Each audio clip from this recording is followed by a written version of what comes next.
Hello class, in this video we're going to be looking at factors and multiples.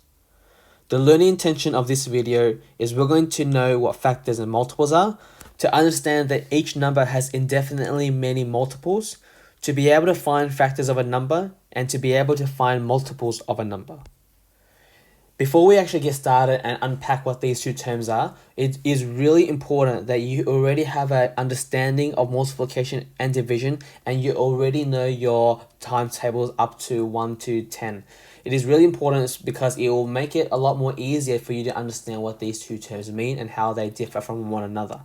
The first terminology we're going to be looking at is the word factors. So factors is any whole number that can be divided exactly into that given number of interest. So what it means by divide exactly, we say that this means that when the number is divided by a factor, there are no remainders whatsoever. Now, to find the factors of a particular number, so whether it's 10, whether it's 20, what we need to do is we need to find a pair of numbers, so a pair meaning two numbers, that when multiplied with each other, they give you that particular number. So what do I mean by this? Well, let's first look at the example down below. So the example down below says, list all the factors of 20. So we need to think of two numbers multiplied together that will give you an answer of 20. So that's what it means by factor. Thinking of two small numbers, when multiplied, will give you 20.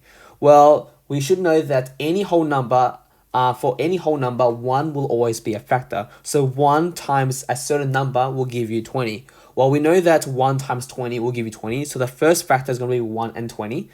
We need to now think of any other numbers that can actually give you an answer of 20. So two numbers multiplied with each other gives you 20. In this case, if you notice that 20 is an even number, we know that if the number is even, 2 can also go into the number as well. So 2 times something will give you 20. In this case, it will be 2 times 10. So 2 and 10 are also factors of 20. Now we need to think, are there any more factors of 20? Well, in this case here, 5 can actually go into 20. So 5 times 4 in this case will give you 20. So the numbers 4 and 5 are also factors. These are the only factors that can go into 20. So therefore, if I was to write my answer, I need to write it in ascending order, or from smallest to largest. So therefore, it's 1, 2, 4, 5, 10, and 20. And I've got that list down over here below. Now, it doesn't really matter if you don't do it, but as a writing convention, it is always good to list down all the factors of that number of interest from smallest to largest.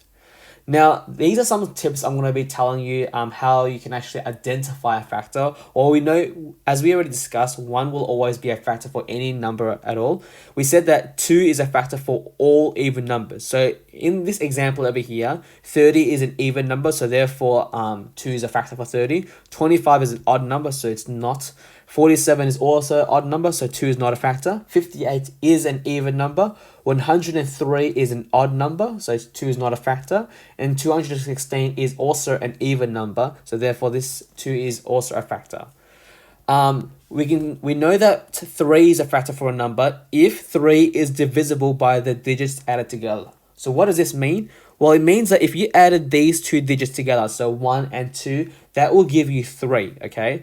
Now, whatever your answer is for over here, if that can be divided by 3, that means that particular number from up over here is divisible. So 3 can be divided by 3, so therefore 12 is divisible. And we do know that 3 can go into 12. Similarly, if you add these two digits together, 24, so 2 and 4 together, that will gives you 6. And we know that 6 can be divided by 3, so therefore 24 is a factor. 3 plus 6, in this case, is 9. And we know that 9 can also be divided by 3, so 36 is also a factor. 4 plus 1 is equal to 5. 5 cannot be divided by 3. 3 doesn't go into 5 in a nice whole way. It will give you some remainder. So therefore, 41 is not a factor. 7 plus 0 is 7. 7 is not a factor at all. 7, it cannot be divided by 3. And 9 plus 2 is 11. 11 does not go into 3. So therefore, 92 is not a factor. 3 is not a factor of 92. I've got some other tricks over here as well. So 4 is a factor if the last two digits ends with 0, 0, so 2 zeros, or the last two digits is divisible by 4. So in my first example here, I've got 2000. The last two digits are zeros. So therefore, this is going to be divisible. So I don't need to show anything at all. It is a fact. 2016, so it ends with 16 over here. 16 can be divided by 4. So therefore, in this case, this 4 is a factor. You've got a ridiculously large number here, so you've got 146,228. The last two digits are 28. 28 can be divided by 4, so therefore this number is also 4 is also a factor. 17 cannot be divided by 4, so this is not one. This one over here ends with 2 zeros, so therefore this is a factor. And 209, well, the digits 9 cannot be divided by 4, so therefore this is not a factor at all. We know that 5 is a factor if the number ends with either a 0 or a 5. So therefore, for my first example, this is not a factor. This, that should be a tick over here. That's a typo. So this 105 is a factor. 5 is a factor of 105. 56 is not a factor, and 70 is also 5 is also a factor of 70. 10 is a factor if the number ends with 0. So therefore, the first one will be a fact. The first one will go into it. 111 will not, 120 will, and 131 will not. All right, just going to go through 2 more examples before I actually get you to answer some textbook questions by yourselves. So the first question says, find the complete set of factors for each of these numbers. So the question is asking us to pretty much write down a list of all the factors that can go into both of these numbers. So we'll look at the first one. So we said that 1 will always be a factor. So let's always start with that. 1 times 15 goes into 15. So therefore, that's 1 and 15 are both factors. Notice that in this case, 15 is an odd number. So therefore, 2 will not go into 15. We need to think of other factors that can go into 15. In this case, if you 3 can go into 15. So 3 times 5 in this case will give you 15. So 3 and 5 are also factors. And therefore, if you refer back to your times table list, you will find out that these 4 numbers are the only factors of 15. So therefore, your final answers in a word statement would be factors of 15 are 1, 3, 5, and 15. So there are 4 factors that can go into 15. Looking at the second example over here, so for 40, again, 1 and 40 will be factors. So it's always easy to identify the smallest factor as well as the largest factor for that particular number. Now, 40 is an even number, so we know that 2 can go into 40. So 2 times, in this case, 20 gives you 40. So 2 and 20 are both factors. Other factors of 40 would be 4. So 4 can also go into 40 as well. So 4 times 10 in this case will give you 40. Another one, because this ends with a 0, that means that 5 can also go into it. So 5 times 8 in this case will give you 40. So therefore, my final answer when I was to write a written statement would be factors of 40 are 1, 2, 4, 5, 10, 20, and 40. Make sure that you are trying to actually list down all the factors in numerical order. So from smallest to largest. Now, what I'd like you to do is please refer, if you have the textbook in front of you, please open up to page 114 so you can answer these questions up here as outlined above in your checklist. For now, all the questions I want you to do in the next 15 minutes are questions 1, 2, and 4, which is related to finding factors of a certain numbers. So please pause the video right now and time yourself 15 minutes for you to answer these questions. If you've done this earlier, then you can please move on and check your answers. Otherwise, if you still haven't finished all the questions after 15 minutes, then please complete the other questions later for homework. All right, so on my next slide over here, if you've done the questions, these are the solutions over here. So please check and grab a red pen out to see whether your solutions match the solutions from the back of the textbook. Once we've done that, then we can move on to the next topic. So the next topic we're going to be looking at is multiples. Now, students often get confused and mixed up between the words factors and multiples. So it's really important that you understand the differences between the two. The word multiples is kind of similar to the word multiply. And if you think about it like that, then you will always know what a multiple is and how that differs from a factor. So multiples of a particular number are numbers created by multiplying, which is kind of in the name of it, that number by any whole number. So what do I mean by that? So let's say for this example over here, what are the first 6 multiples of 4?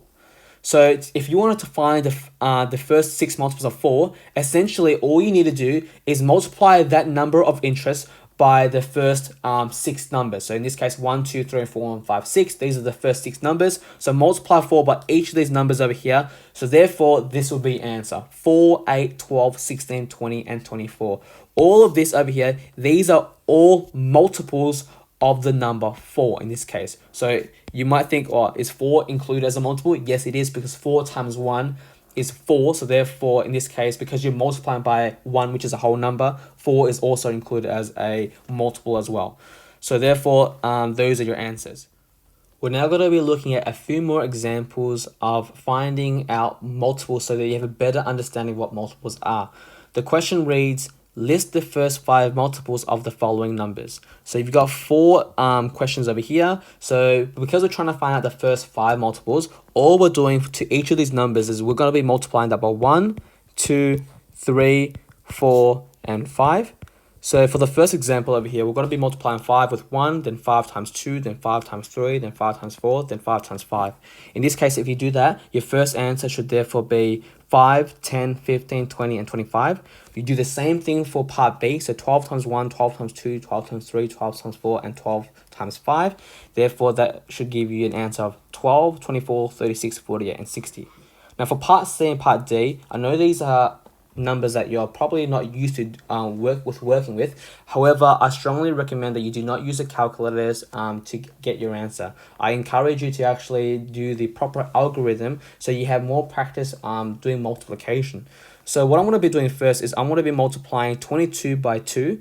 I'm not going to be multiplying 22 by 1 because we know any number multiplied by 1 is the same number. So therefore 22 times 2, 2 times 2 we know is equal to 4.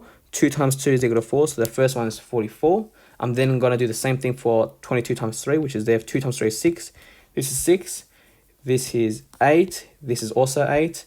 Now 2 times 5 is 10. Now we move the 1 over here, and then we multiply 2 and 5 again, and then add it by 1. So 2 times 5 is 10, plus the 1 is 11. So 11 goes over here like so.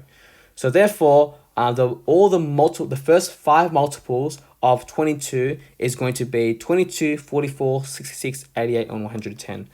Now we're going to be doing the exact same thing for 16. So 16 times 1 is 16. So I'm not going to show the calculation of that. But 16 times 2, I will be showing calculation. So 6 times 2 is 12. So 2 goes down here. The 1 moves to the next place value.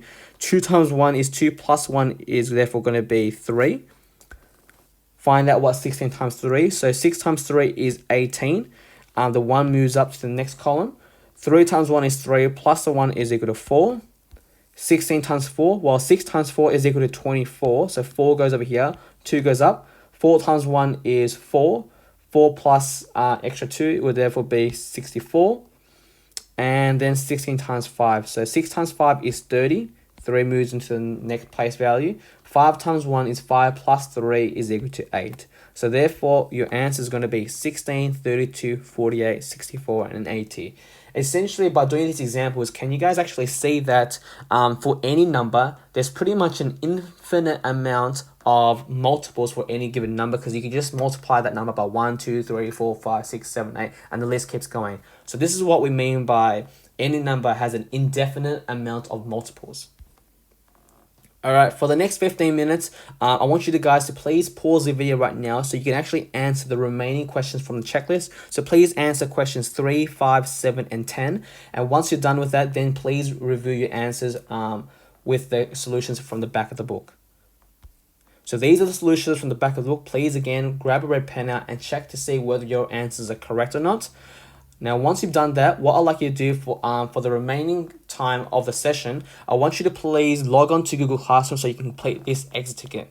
Now, there are only 8 multiple choice questions for this particular exit ticket, so it won't take you too long. However, the questions are slightly, just a little bit more challenging than the ones from a textbook. So I do encourage you to actually work with another student from your class. So you can either Skype call or use WebEx chat and help each other out, answer some of the questions.